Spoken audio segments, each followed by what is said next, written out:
Mapagpalang araw mga ka-nurse, so nandito tayo ngayon para pagtalakay ng paksang pangkalusugan at ito ay may kinalaman sa puberty.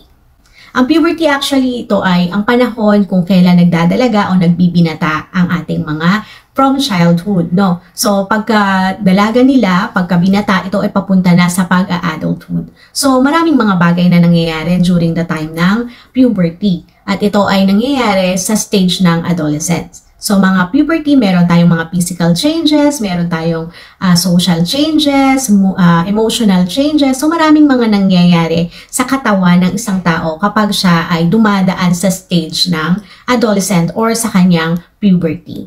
So ngayon naman, gusto ko lang i-emphasize dito sa usaping ito kung ano yung mga paniniwala, yung myth at saka misconception, yung mga paniniwala at saka yung mga ibang mga bagay na iniiwasan nila dahil naniniwala sila sa mga sabi-sabi na wala naman talagang scientific at medical na basehan. Kaya kailangan natin itong i-highlight para makapagbigay tayo ng tamang impormasyon sa mga kabataan dahil sila yung makakaranas nito. At ito ay para na rin sa mga magulang at sa mga adult na naggagabay sa kanilang mga anak or kanilang mga pamangkin. Ano nga ba ang mga myth at misconception during puberty? So unang-una, syempre, meron tayong dalawang taong involved dito. Yung isa, yung babae na nagdadalaga at yung isa na lalaki na nagbibinata. So yung ating mga boys will eventually become man and then yung ating mga girls will become a lady. So ito, pag-usapan natin. Guys na nagbibinata na. Okay, so sa stage ng puberty, marami ng pagbabago sa kanilang katawan. At meron tayong concern dito sa kanila, no? Ang concern natin nila dito ay yung mga tungkol sa pagpapatuli, no? So yan ang pag-uusapan natin. Ano nga ba ang mga misconception at myth during sa time sa kanilang circumcision or yung nocturnal emission. Yung nocturnal emission is yung pagkagabi, yung nagwe-wet dream, yung may lumalabas na konting fluid sa kanilang ari. Okay. Ang number one na kailangan nating linawin dito, ang sabi ay kapag ka daw nagpa-circumcise ka or nagpatuli ka, ikaw daw ay tatangkad. Okay? May katotohanan ba to? Marami na sigurong nasawi dito sa pag-asa na to.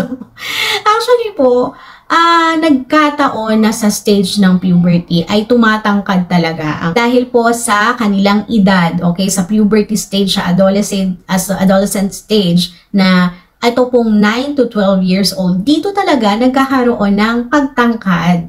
Dito talaga nagkakaroon ng development sa kanilang height. Tumataas sila.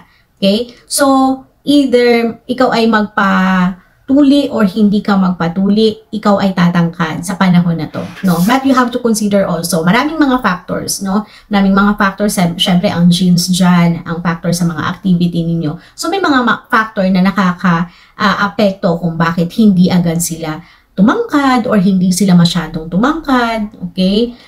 Yung mga nutritional intake din nyo, makaka-apekto din po yan. Pero, ang sinasabi po na pag nagpatuli ay tatangkad, hindi po yun totoo.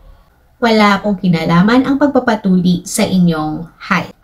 Pangalawa na misconception or myth, na kapag daw nagpatuli ang lalaki at nasilip ng babae, ito daw po ay mamamaga or mangangamatis. Yung sinasabi typical sa mga Pilipino, no?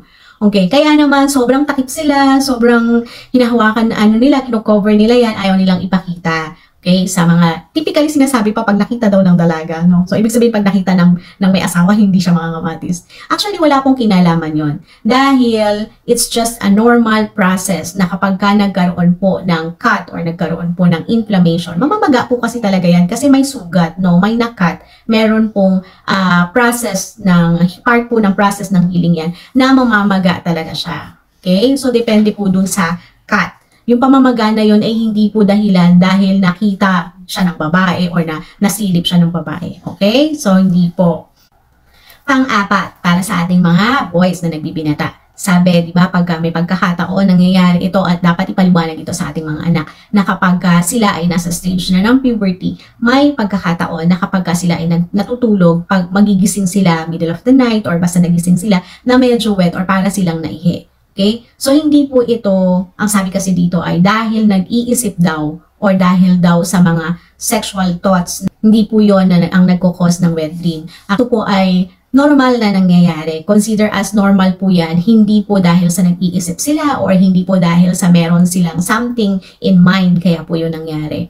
So ito po ay natural na pinagdadaanan ng mga nagbibinata. Na ito po ay dahilan dahil sa kanilang physical changes, nagkakaroon na po ng development ng kanilang secondary, primary characteristics ng kanilang pagiging binata. So yung kanila pong ang mga boys po during the puberty, nagkakaroon po na yung kanya pong similya ay may lumalabas na kaunti dahil habang natutulog, yon meron pong parang ejaculation na nangyayari ng fluid, no? Kahit hindi po nila yung talaga ginagawa or hindi sila nag-iisip ng kahit na ano na related sa sexual thoughts. So, nangyayari po yun. Kaya, huwag pong matakot ang mga kabataan kapag nangyari sa kanila yon. Huwag silang magtaka, huwag silang mahiya dahil ba akala nila isipin ng ibang mga tao. At tayo din po parang mga adult, isipin natin na yun po ay acceptable. At huwag po natin silang pagalitan, huwag po natin silang sabihan ng mga hindi magaganda pagka yun po ay naikwento or nai-open up po nila sa atin.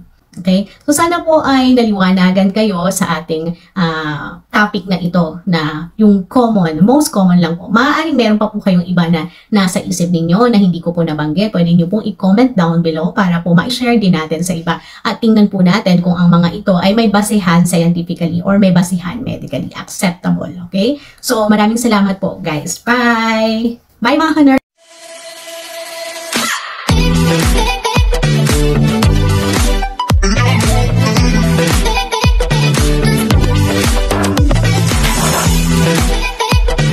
Bilang po, maraming salamat. Bye mga